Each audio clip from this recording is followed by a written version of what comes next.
ये यार हाँ आई बाबा कौन है ये? हाँ, ये अपने अपने अपने प्रयागराज का है, मतलब प्रयागराज नहीं, ये ये ये इसका बताया मैं था काफ़ी सुन रहा हूँ, ये। मैं जानता नहीं इसका वैसे क्या बात है, क्या क्या क्या है ये, क्या बोला है कि कोई भी चीज़ है अगर वो जेन्युइन में जैसी है वैसी उसको लोग नहीं लेंगे। अगर आप उसको किसी ना किसी तरीके से धर्म के साथ जोड़ दो उसको तभी लेंगे।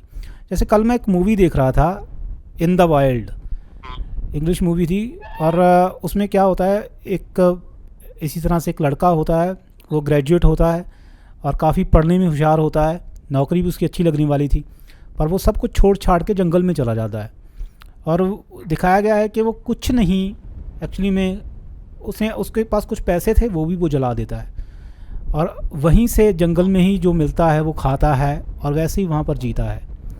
और वहाँ पर जब उसके घर का माहौल दिखाते हैं, जब दुनिया का माहौल दिखाते हैं, तो वहाँ पर लोग कह रहे होते हैं कि यार वो इंसान डिप्रेस्ड था, उसकी दिमागी हालत ठीक नहीं थी, इसलिए वो यहाँ पर सब कुछ छोड़ के चला गया। तो सब वहाँ पर ऐसे कहानी बन जाती है। अब भी बन जाए, सपोज़ कीजिए कोई बंदा ऐसे चला जाए जंगलों में, तो लोग ऐसे ही बातें करेंगे कि उसकी दिमागी हालत ठीक नहीं है।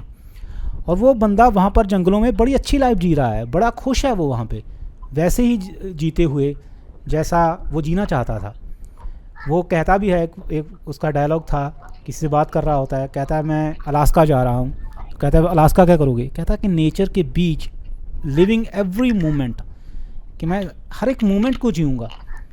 कहता है कि तुम सोच ही नहीं सकते कि वो एक्सपीरियंस कैसा हो सकता है। तो उसने कहा कि ये पागल है मुझे लगता है। तो आपको उसी वजह से, एक इसी चीज़ की वजह से आपको पागल करार दे दिया जाएगा। पर अगर आप किसी धर्म का पल्लू पकड़ लो और अगर आप किसी कोई पहरावा जो है वो पहरावा आप पहन लो किसी धर्म का, तब आपको महान बना दिया जाएगा।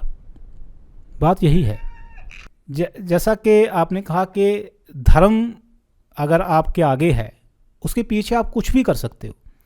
आप देखिए, मैं यहाँ पर मेले लगते हुए देखता हूँ अपने आसपास, जहाँ पर शराब चढ़ाई जाती है और शराब पी जाती है उस मेले पर। क्यों? क्योंकि कोई बाबा जो था वो, उसे शराब बड़ी पसंद थी, शराब पीता था और उसने उसको एक धर्म का नाम दे दिया। आप आप देखिए, आपको हर तरह का धर्म मिल जाएगा दुनिया में। ऐसा भी धर्म मिल जाएगा जिसमें मीट खाया जाता है, ठीक है। आपको ऐसा भी धर्म मिल जाएगा जिसमें कहते हैं कि कुछ भी मत खाओ, एक प्याज भी मत खाओ।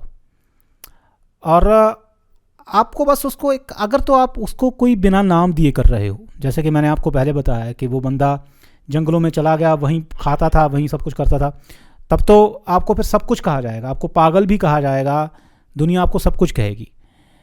अगर आपने उसको एक चोला ओढ़ लिया धर्म का, तब आपको फिर भगवान बना दिया जाएगा।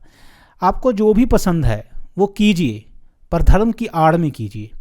आप या तो धर्म ज्वाइन कर सकते हैं ऑलरेडी, जो आपके अनुकूल हो, आपके अनुकूल हो। जैसे कि अगर आपको शराब पीना पसंद है तो आप ऐसा धर्म ज्वाइन कीजिए जिसमें शराब अलाउड है, जिसमें उसकी कोई मनाही नहीं है।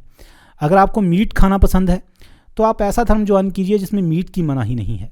अगर आपको बीफ पसंद है, गाय खाना पसंद है, तो आप हिंदू धर्म मत ज्वाइन कीजिए, कोई और कीजिए। अगर आपको सूअर खाना पसंद है तो फिर आपको मुस्लिम धर्म मत ज्वाइन कीजिए।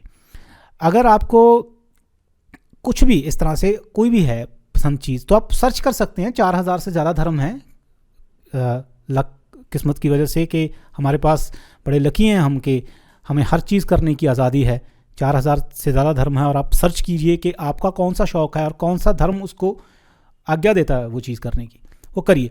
अगर आपका कोई ऐसा शौक़ है जो किसी भी धर्म ने अभी तक डिफ़ाइन नहीं किया, तो अपना खुद का धर्म बनाइए, बड़ी अपॉर्चुनिटी है। और आप उस चीज़ को फैलाएंगे तो सही ही, साथ में पैसा और इज्जत आएगी वो अलग। पर करना धर्म की आड़ में है, करना इस तरह से है कि उसका कल्ट बना लेना है। जैसे कि साइंटोलॉजी, उस इंसान को क्या पसंद था? उस इंसान को पसंद थी साइंस फिक्शन, और उस इंसान को हमेशा कहते हैं कि जब कोई उसके पास बैठ भी जाता था तो हमेशा वो साइंस फिक्शन सुनाना शुरू कर देता था। लोग उससे बचते थे कि यार ये फिर शुरू हो गया। तो उसने क्या किया, उसने कहा कि मैं ऐसा धर्म बनाऊंगा जिसमें साइंस फिक्शन की मनाही ना हो। उसने अपने पूरे का पूरा धर्म ही साइंटोलॉजी के ऊपर बना दिया, साइंस फिक्शन के ऊपर बना दिया। देखिए कितने बड़े बड़े लोग फॉलो करते हैं। तो ये है कि आप जो भी अगर आपका कोई चीज़ आप कर रहे हो उसको धर्म की आड़ में कीजिए तो इज्जत है, पैसा है, सब कुछ है। अगर आप उसको धर्म की आड़ में नहीं करते तो उसमें आपका अपमान किया जाएगा, आपको तरह तरह की चीज़ें कही जाएंगी, हर तरह से आपको गलत कहा जाएगा। बस यही है।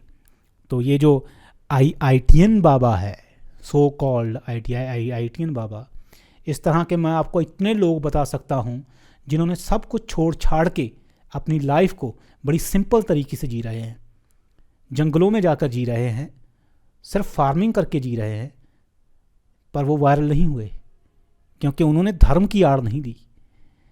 इसने वैसा पहरावा कर लिया तो इसलिए, और इसका कोई ज़्यादा है नहीं कि इसमें कुछ और दूसरी वजह हो सकती है, कोई दूसरी तीसरी वजह नहीं है। जैसे कि मैंने पहले बताया, आचार्य प्रशांत को इतने लोग इसलिए सुनते हैं क्योंकि उन्होंने शुरुआत धर्म से की, उन्होंने अपना नाम आचार्य रखा। सदगुरु को इसलिए सुनते हैं क्योंकि सदगुरु एक तरह से वो धार्मिक नाम है और वो धर्म का वो करते हैं। उनके लॉजिकल चीज़ें जो हैं वो तो बाद में आ गई, पर शुरुआत जहाँ से होती है और जिस चीज़ को लोग देखते हैं कि ये तो उस चीज़ का एक प्रतिबिंब है, उस चीज़ की मूर्ति है, उससे लोग अटैच होते हैं, उसकी बातों से अटैच नहीं होते हैं, वो क्या कर रहा है उससे अटैच नहीं होते हैं। वैसे तो पता नहीं लोग कितनी ही बातें कर रहे हैं और कितना ही लोग उस तरह से ज़िंदगी जी रहे हैं, पर उन्होंने अपना पहरावा नहीं रखा है वैसा। अभी मैं अभी मेरी एग्जांपल ले लो आप। अभी मैं क्या करूं, मैं अभी यहाँ शुरू हो जाता हूँ ऐसे ही, अब एक वो पहरावा पहन लूँ, बड़ी सी दाढ़ी रख लूँ, अपना नाम ऐसा रख लूँ आचार्य या कुछ सदगुरु या इस तरह से कुछ, हाँ कुछ भी है, और फिर क्या करूं, फिर थोड़ा पब्लिसिटी इस तरह से थोड़ी बीच में थोड़ी सूडो साइंस घुसे दूं, थोड़ी ऐसे ऐसे करके कैसे होता है वैसे होता है, सब चलेगा। पर उसमें फिर जो जेन्युइन लोग हैं वो उतने ही कम रहेंगे जितने आज हैं। जेन्युइन लोग उतने ही कम रहेंगे जितने आज हैं। वो भीड़ इकट्ठी होगी, वो भीड़ जेन्युइन नहीं होगी। ओशो के जो जेन्युइन फॉलोअर हैं वो तो बड़े ही कम हैं, वो तो कुछ 100-200 ही मुश्किल से होंगे, वो तो भीड़ इकट्ठी हो गई बाद में। इस तरह से सदगुरु को जो सुनते हैं, जो वैसे ही कह देते हैं हाँ कि यार बात अच्छी कर रहा है, वो तो बड़े कम होंगे। पर ज़्यादातर जो उसके कट्टर फॉलोअर हैं वो तो इसलिए ही हैं कि वो अपने धर्म का प्रचार करता है और एक तरह से उसको उसके धार्मिक पहरावे को या उसके फेस एक्सप्रेशंस को, उन चीज़ों को देखकर ही उसके पीछे हैं। वो उसको एक डिवाइन पावर मानते हैं इस तरह से।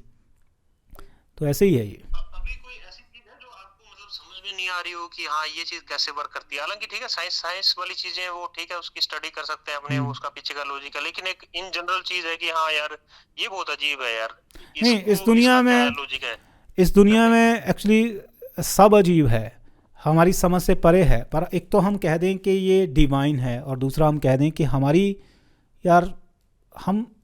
समझ से बाहर है, यानी कि हम लॉजिक से अभी तो नहीं समझ सकते, पर हो सकता है कभी समझ जाएं, या इसका लॉजिक हो सकता है इतना ज़्यादा कॉम्प्लिकेटेड हो कि हमारी समझ से बाहर हो। जैसे कि जादूगर जब जादू करता है तो हमें नहीं पता होता कि उसने कैसे किया, पर हम ये कभी नहीं कहते हैं कि इसने कोई डिवाइन पावर है इसमें। हम ये कह देते हैं कि यार इसने मोबाइल ये फ़ोन में कैसे डाल दिया, पता नहीं, मुझे नहीं पता, हम ये कह देते हैं, मेरी समझ से बाहर है।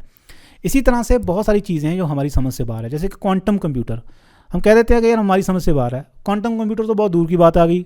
Normal computer, normal graphics card हमारी समझ से बाहर हैं, पर हम कभी नहीं कहते कि ये डिवाइन है। इसी तरह से इस दुनिया में बहुत सारी चीज़ें हो सकती हैं जो हमारी समझ से बाहर हो, पर इसका मतलब ये नहीं कि उनकी कोई एक्सप्लेनेशन हो ना।